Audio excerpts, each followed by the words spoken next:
PS3 MV5, Part 6 of 8. F2L, first two layers.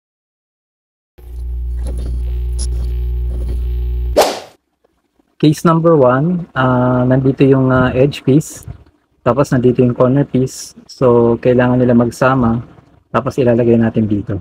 Okay? So, gagawin natin yung intuitive F2L muna. So, ganito gagawin natin. Ilayo muna to. Taas, ikot, balik, layo, taas, balik natin to, baba. Ayan na siya. Okay? Case number 1 pa rin. Ito yung edge piece niya. Ilalagay natin dito. So, kailangan magsama na itong dalawa. Ito yung edge piece, ito yung corner piece, tapos ilalagay dito. So, ito naman yung CFAF method.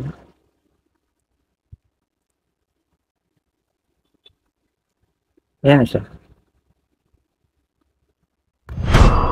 Ito naman yung case number 2. Ito yung edge piece, ito yung corner piece. Kailangan nila magsama, tapos lalagay natin dito. Okay? So, gagamitin natin yung intuitive F2L muna. Okay? So, ganitong hawak. Layo, taas, ikot, baba. Ikot, taas to, balik, baba. Ayan. Case number 2 pa rin. Ito yung edge piece, ito yung corner piece. Kailangan nila magsama, tapos lalagay natin dito. Gagamitin natin yung F2L ng CFAP. Okay? So, ganitong hawak. Tapos,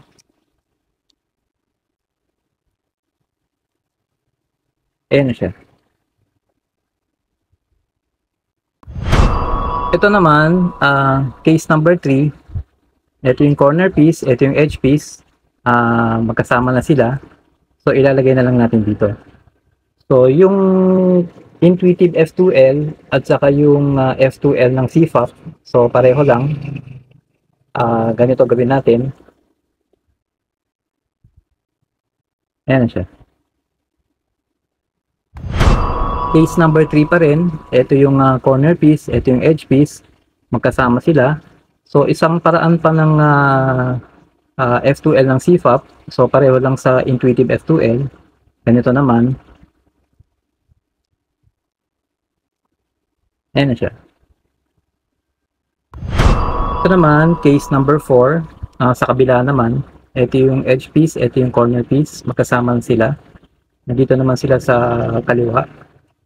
So, yung intuitive F2L, saka yung F2L ng CFAP, pareho lang. So, ganito lang ang hawak. Tapos, ayan na siya. Case number 4 pa rin.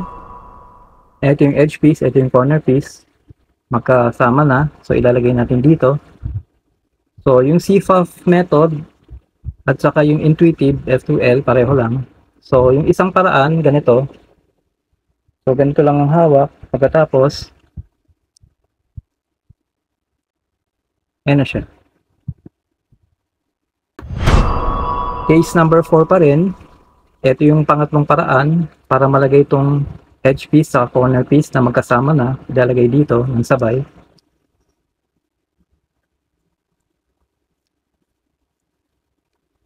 Ayan na siya. Ito naman ay case number 5.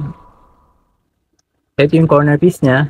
Nandito yung edge piece niya. So, kailangan nila magsama. Tapos lalagay natin dito. Kung mapapansin nyo, yung ibabaw niya, magkasalungat sila. Ito blue, ito yung red. Okay?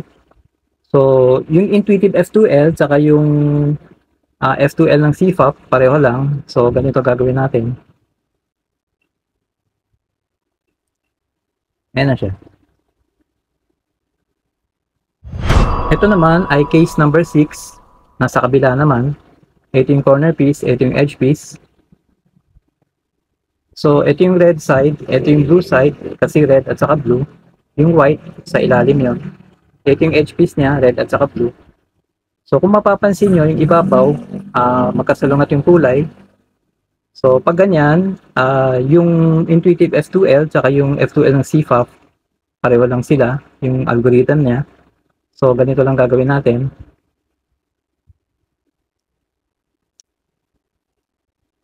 Yan na. Ito naman ay case number 7.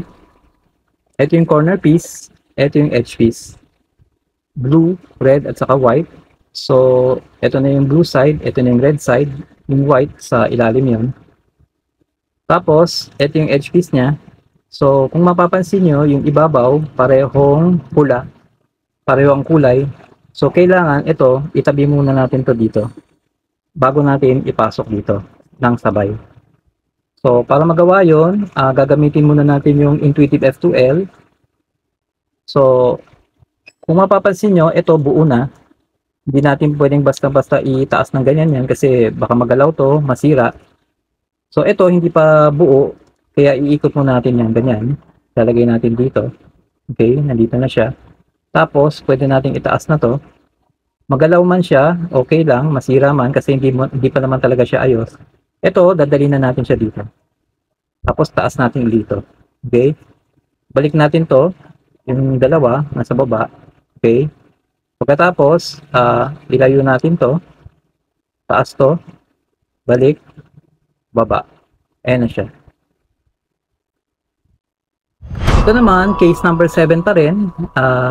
Ito yung corner piece niya. Red, blue, white. Ito yung blue, ito yung red. Yung white sa ilalim yon. Ito yung edge piece niya. Red at saka blue. So, gagamitin natin yung F2L ng CFOP. So, ganito lang ang hawak. Tapos, usog natin yung dalawa. Baba to. Ikot. Taas. Ikot dalawang beses. Taas to. Ikot. Baba. Ayan na siya. Ito naman, case number 8. Ito yung corner piece niya. Red, blue, at saka white. Nandito na siya sa red side, blue side. Yung white sa ilalim yun. At ito naman yung edge piece niya. Red at saka blue. So, kung mapapansin nyo, yung ibabaw niya, parehong kulay din. Kanina ito nandito. Ngayon nandito naman siya. So, gagamitin muna natin yung Intuitive F2L. So, kailangan ito, itabi natin dito. Pag ganyang pareho ang kulay sa ibabaw. So, para magawa yon, hindi natin pwede basta iangat to. Kasi naayos na to eh. So, baka masira. Kaya ang gagawin natin, para ito ay matabi dito sa isa, ilayo muna natin to. Kasi hindi pa naman ayos to. Masira man, okay lang. Tapos, itaas natin to, bababa to. Pwede na natin to dalhin dito. Tapos, taas uli. Pagkatapos, balik natin yung nasa dalawa, yung dalawang layer, yung nasa baba. So, ibalik natin yan. Pagkatapos, ilayo to, taas to, ibalik, ibaba. Ayan na siya. Case number 8 pa rin. Ito yung corner piece. Red, blue, at saka white. Nasa blue at saka red side na siya. Yung white sa ilalim yon. Ito yung edge piece niya. Red at saka blue. So, pareho yung kulay sa ibabaw. So, gagamitin natin yung F2L ng CFOP. So, ganitong hawak. Tapos,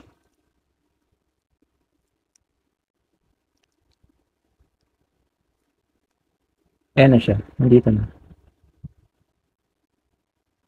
Ito naman, case number 9. Ito yung corner piece niya. Blue, red, at saka white. Nasa blue at saka red side na siya. Yung white sa ilalim yun. Ito yung edge piece niya. Blue at saka red. Okay, so pareho na naman yung kulay sa taas. Kailangan itabi natin to dito para pag nagtabi na sila, sabay natin ilalagay dito. Okay? Kailangan ang hawak, so gagamitin muna natin yung Intuitive F2L. So ganito ang hawak niya, iikot natin ganyan. Kailangan nakikita ko pa rin yung red at saka blue kasi red at saka blue siya. Okay? Pagkatapos, hindi natin pwedeng basta iangat to kasi nabuo na to eh. So baka masira siya. So ang gagawin natin, yung dalawa sa ilalim, ikot natin ganon. Ito, hindi pa nabuo, masira man siya, okay lang. Tapos, pwede na natin itaas to, bababa to ngayon. So ito, pwede na natin dalhin dito. Okay, tapos taas uli natin to, magkasama na sila. Pagkatapos, itabi muna natin, taas uli natin to, ikot natin to, para sama-sama na sila. Ayan. So, bababa na lang natin. Ayan na siya. Okay? Case number 9 pa rin. Ito yung corner piece niya. Blue, red, at saka white. Nasa blue-red sides na siya. Ito yung white, nasa ilalim. Ito yung edge piece, blue at saka red. Okay? So, gagamitin naman natin ngayon yung F2L ng CFAP. So, ganitong hawak. Tapos,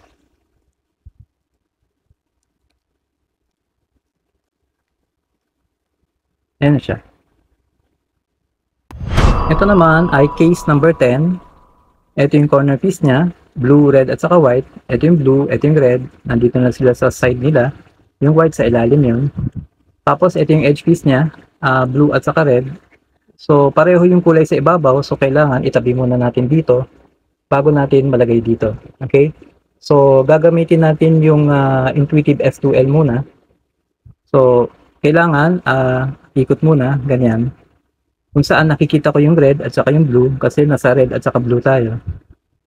Pagkatapos, hindi natin pwede basta-basta ibaba to. Ito, kasi baka masira to kasi nabuo na to. So, ang gagawin natin, ito, yung dalawang layer sa baba, ikot natin ganyan. So, dadalhin natin dito. Masira man, okay lang kasi hindi pa naman buo to. Tapos, pwede natin ibaba to. Ayan. Tapos ito, pwede na natin dalhin dito. Taas uli natin to, magkatabi na sila. Tapos, ilayo muna natin para mataas to. Ikot. Tapos, baba. Ayan na siya.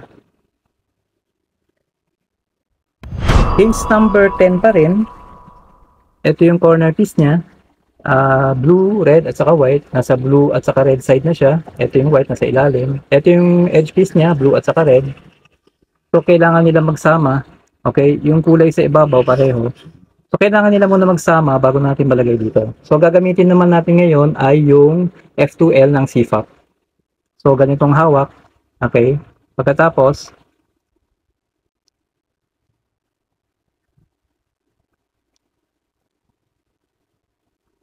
ayan na siya. So, huwag kalimutang